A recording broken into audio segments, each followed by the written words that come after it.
Maxwell, one of the assistant principals at Bridgewater Raynham Regional High School. I'm here to help students stay organized. And so what I've done is I've put together a tutorial to share with you this morning on how to keep your student organized. So over here we have a couple of basic materials that I recommend all students to have in their backpack. We have green, yellow, and pink Post-its. I like these because the green says that they need to do this. Green for go, green for do. Yellow they can put on a paper or in a notebook or a textbook, and the yellow signifies that they need to pause because they may have a question, or maybe that's where they stopped the lesson the previous day. The pink, which represents stop, is where they stop. Either they've stopped because they have a question or they stop because they don't go further. So these three colors signify go, pause, and stop, and can be utilized in notebooks, worksheets, and textbooks. Handy dandy whiteout, very helpful. An eraser, because we all make mistakes. I like the big pink ones because the ones on the end of the pencils leave marks. Pencils are wonderful. Highlighters, paper clips, elastics, and my favorite, the binder clip. These are wonderful because they really keep papers together and they don't fly off like a paper clip. And then Sharpies are helpful if you're going to be doing projects, and then of course a pen. So all of these items would be in your child's backpack, and they sell these pencil cases that clip right into a 3-ring binder. I picked pink because that's my favorite color. And so what I'm going to do is just pop all these items in here, and you'll see that it's like a mini office. And it's always with them so that if they're doing homework after school in the school library, they've got essentially most of the materials they need. The only other thing I might add would be colored pencils. But as you can see, it's filling up quickly. And you just, there you have it. All your essentials right here at your fingertips. And it zips up nicely, so there's no more, I'm not prepared for class. And as I mentioned, this goes right into your binder. The binder I suggest students use is a 2-inch binder with a window on the back and a window on the front. I like the windows because what you can do is you can place your schedule in the front, and then in the back you can place a map of the building, and that way you're not fumbling in the hall looking for your schedule or where to go to the next class. I also like to include behind the map the lunch schedule because that's confusing to some students, and the academic school year so that they can look at calendars and plan ahead. And again, these go behind the map in the rear window. In this binder, it's one-stop homework. All your items are going to fit in here, and you're going to travel with this throughout the day and bring it home. That way, there's none of the, oh, I left that in my locker, or, that's in Spanish class. It's all right here. The 2-inch binder does accommodate 5 subjects, but before we load up the binder, I do want to point out to you some other strategies that you can use your binder for. Notice I've taken a big white sticker and I've placed my name on it and my homeroom number. So if this were to ever get lost, students would be able to locate their folder. My ID is also situated in the binder, so each morning it's there and I can just clip it on and I won't receive any demerits for not having my ID.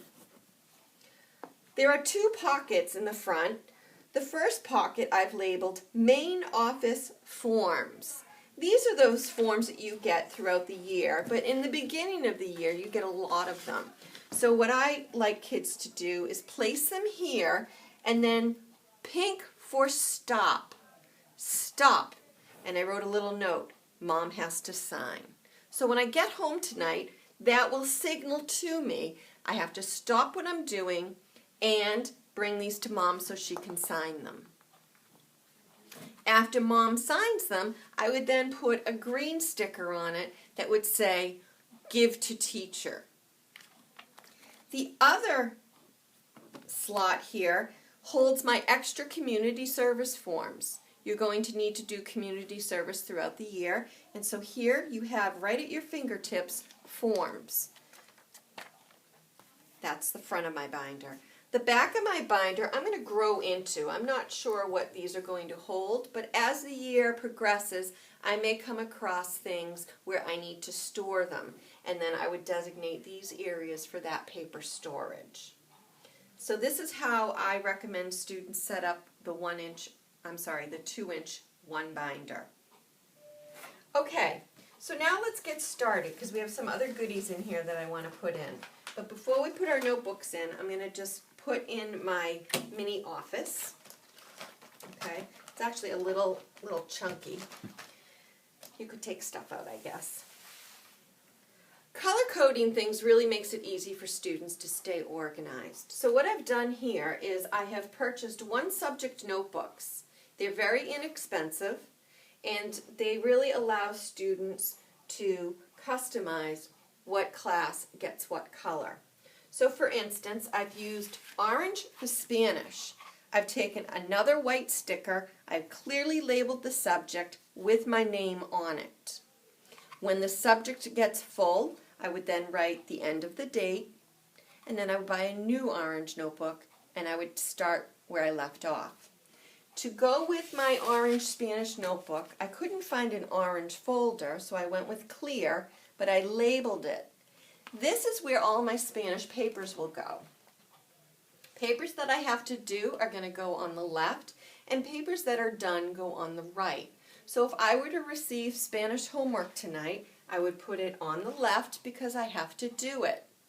I may even then take out one of my sticky notes and label it with a sticky note with instructions. When I get quizzes and tests back, or homework back, or worksheets, I would then put them in the done side. You always want the most current worksheet facing you. That way you don't have to go fumbling through. It's right there. So we have one for Spanish, and it fits nicely. I like to put the folder first, and plastic's great because it doesn't rip real easy, and they'll last longer. I've done this for all of my classes. You'll notice that science is blue. I have a blue folder that coordinates with a blue notebook. Everything is labeled clearly, and again, the same system. To-do papers go on the left, and completed papers go on the right. And that will go into my one binder. Students that use this system stay organized, parents understand what they need to do, and they may check their homework at point of need and not have to go through the backpack, which I don't really call a backpack, I call it a black hole. For some reason, when loose papers get into a backpack, they get sucked into that black hole and you never see them again. So the one binder system is great. I know some teachers want you to have a 3-subject notebook, one section for vocab, one section for classwork.